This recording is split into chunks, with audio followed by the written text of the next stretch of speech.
Let's talk Merrimack. I'm your host for today, Jen McInnes. A little about me. I grew up in Nashua and moved to Merrimack when I got married, and I love to garden and cook when I'm not at soccer for my kids or teaching. The goal of this show is to talk about things that concern Merrimack residents and encourage you to get involved in our town. Today's show focuses on the ongoing congressional campaign. Today I'm joined by Sarah Chadzynski, one of the candidates for the CD1 seat that Chris Pappas is vacating next term. Welcome, Sarah, and thank you for joining us. Thanks so much, Jen. Glad to be here. Thanks for doing this. Let's jump right in. Sure. So the New Hampshire 1st Congressional District Democratic field is already quite full. We have 6 candidates with very different backgrounds. What motivates you to run for Congress, and what do you think distinguishes your candidacy?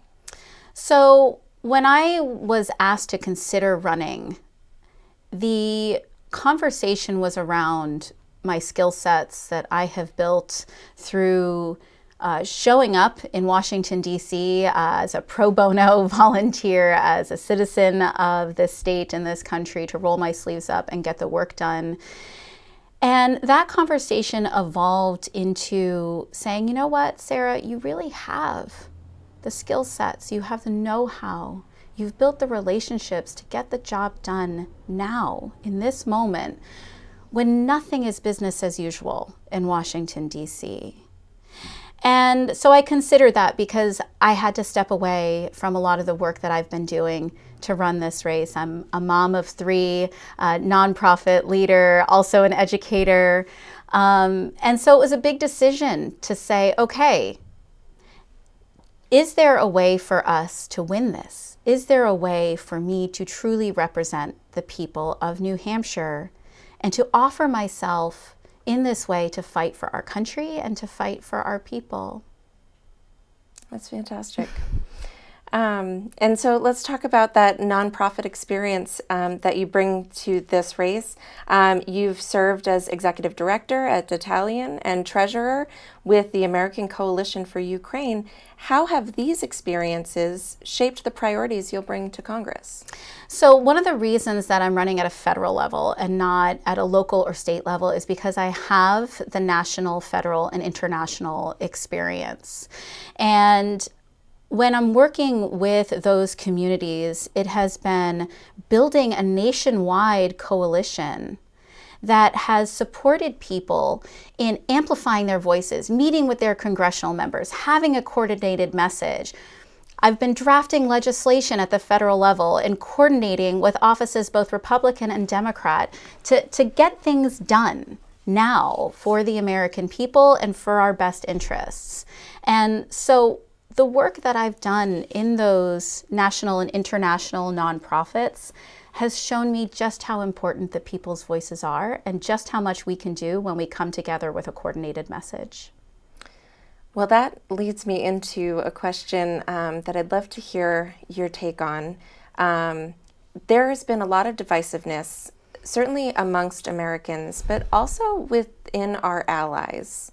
And I guess given that you have so much national, international experience, could you talk a little bit about how you would like to see changes in our foreign policy, given the current state of things? Sure. I think that's a really important question, Jen, because when we're looking at international policy, when we're looking at what has currently happened under this administration with the complete dismantling of our soft power, whether that's in the Department of State, in USAID, those programs were put in place to help us stave off endless war. Those were put in place to help us really stave off mass immigration.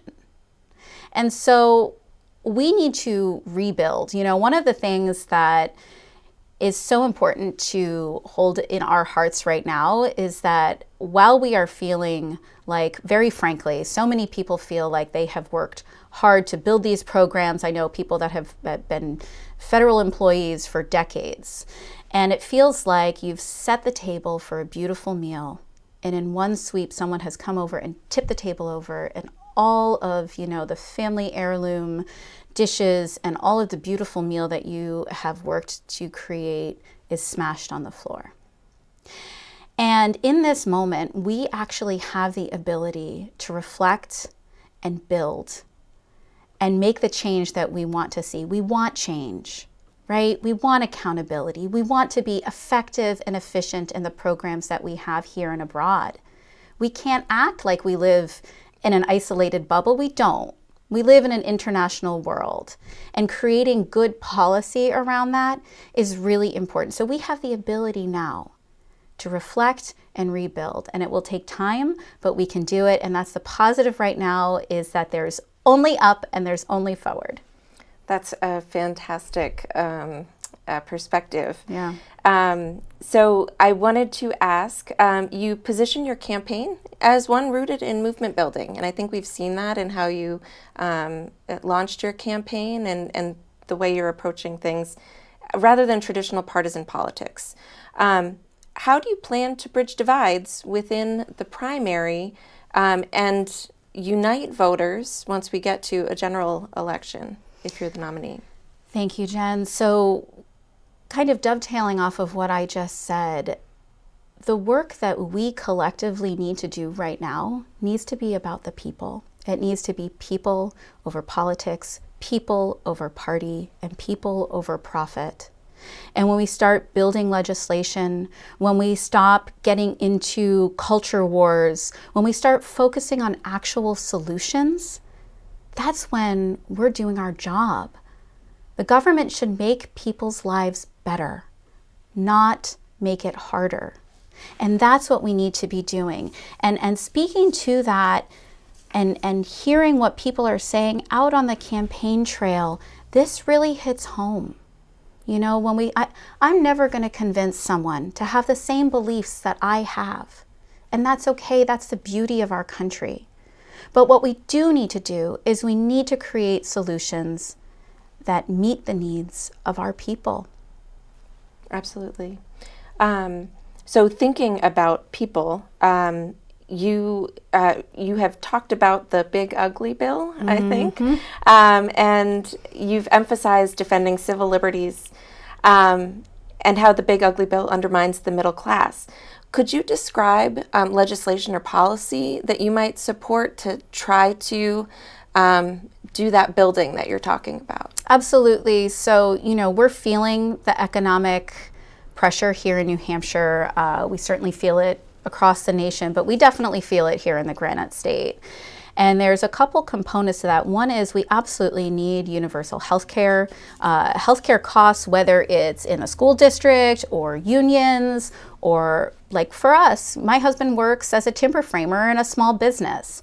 And we just got notified that our health insurance will be going up to $2,600 a month. That's $31,500 a year. Wow.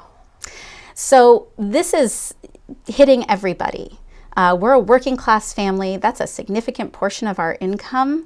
And it's something that we can address and we should address at the federal level, and then support states in going even further to help their people accessing health care. The other component of that is certainly housing. It's no secret that we have a housing crisis in this country, and especially, again, here in the Granite State.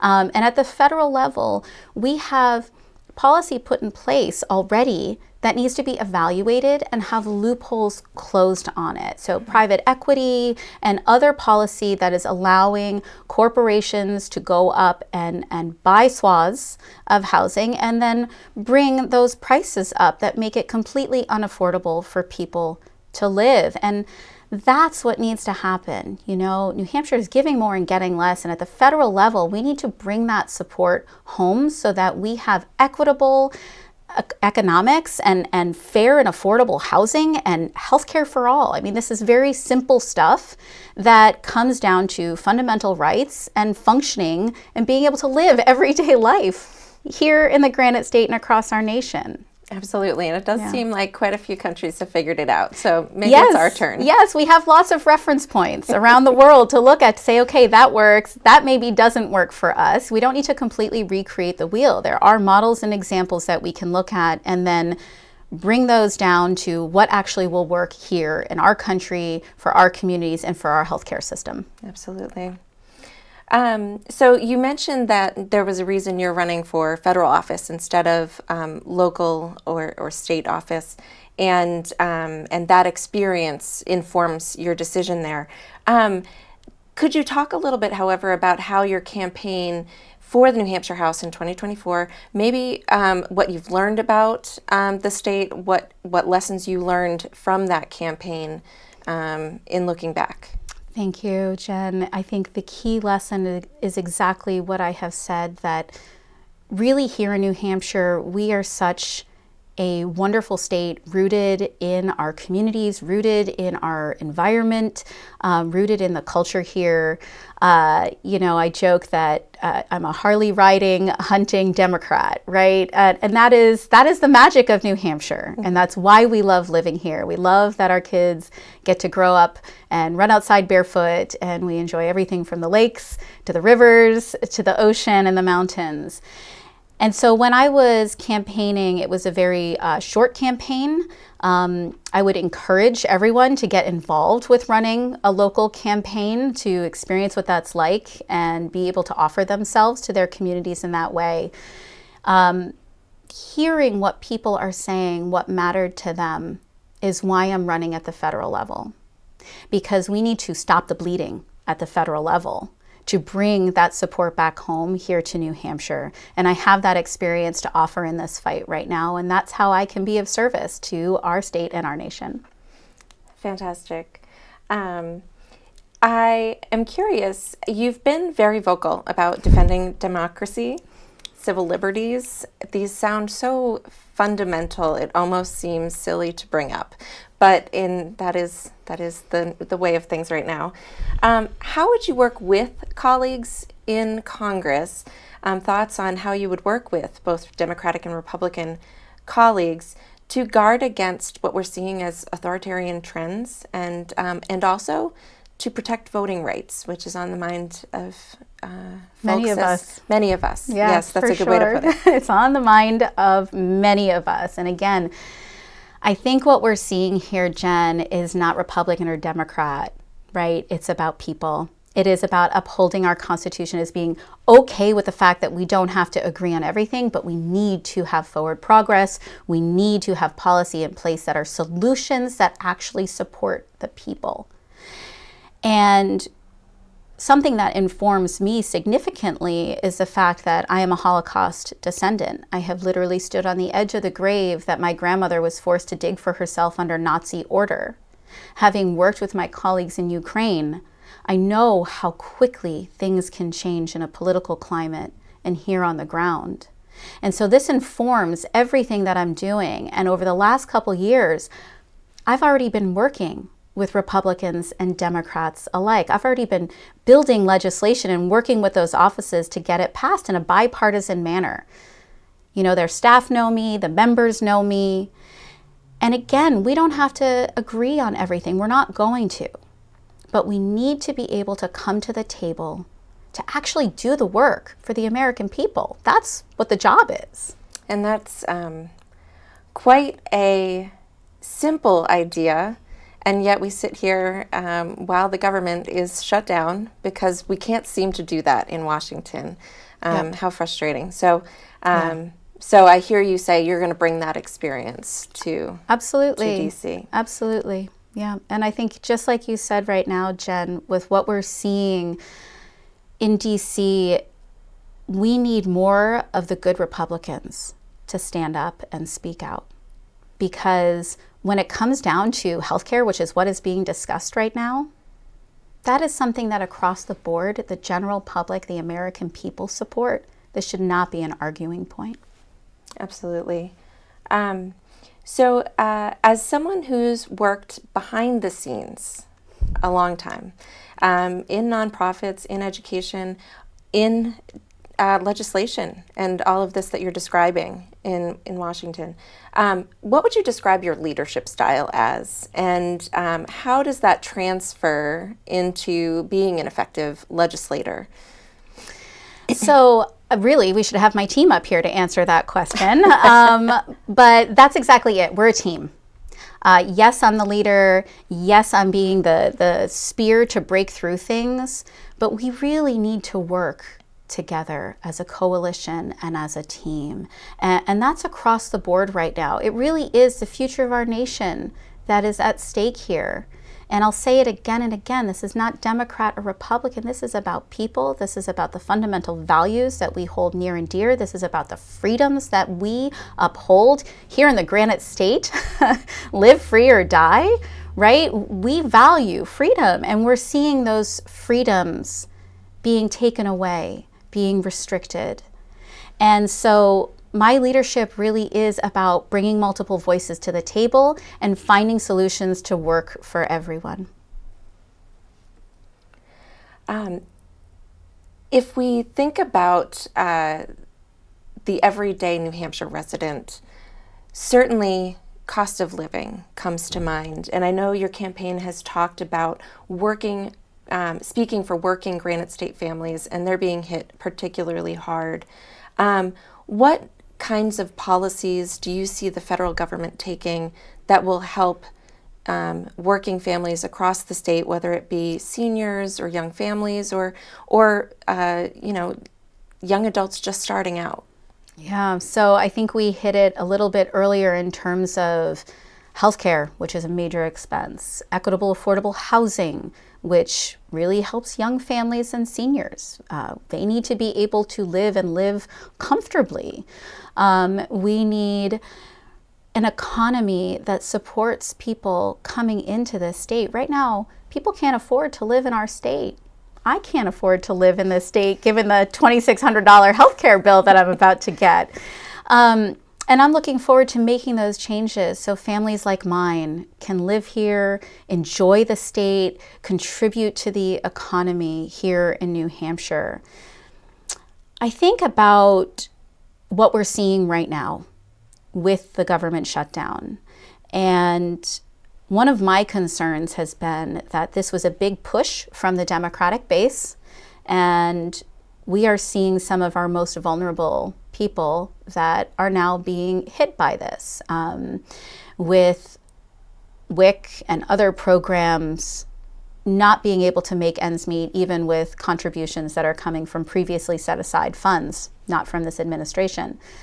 And so as someone who was a single mom, Jen, I was a single mom with a 1-year-old. And even though I was working, I could not make ends meet. And it was incredibly humbling to go into that office and apply for food stamps to keep myself and my kid going during a hard time. And we need to continue programs like that because those are bridges for people in our community. People like me who've gone through unexpected hard times. And so looking at that from the federal level, those programs are incredibly important to supporting the most vulnerable people in our communities. Thank you. Well, we're going to lighten things up a little bit with a lightning round. Hopefully it's a little fun. And it's the important stuff, like ice cream. Hard or soft serve? Hard strawberry. Okay. Do you have a favorite sport? I don't necessarily have a favorite sport, but I do love watching basketball and hockey. I grew up playing field hockey and I was on my college equestrian team. Oh, very cool. Yeah. So this one has been a tricky one. Water. Would you rather go to the ocean or a lake? Listen, I don't think we can pick one of those in New Hampshire. I mean, that's why we live here. We have the beautiful lakes. The ocean's just a short drive away. So both have different components to them at different times of year. We are pretty lucky. We are very lucky. Fruit, apples or oranges? We live in New England, apples. All day long. And then pets, dogs or cats? I have both. I can't pick one of those. Okay. How many animals do you have at home? Oh, in total, let's see. 3 dogs, 2 cats, a horse, 4 goats, a turtle, 4 fish, and a bunny. I'm so glad I asked. I only have half that many, and I thought my house was full. That's light for us. Okay, well, this has been a very short conversation, and you doubtless have much more to say. So how can voters learn more about you and your campaign? We are on every social media platform, so you can find us there. And the links for that social media is at sarahc603.com. There's also a Talk to Me button below my bio where you can submit your thoughts and questions to me, and I'd love to hear from you. Thank you, Sarah. Thank you, Jen. Merrimack, that's our show for today. We'd like to hear from you with ideas for show topics. So reach out at talkmerrimack@gmail.com and follow us at Talk Merrimack on Facebook or Blue Sky. I look forward to our next conversation.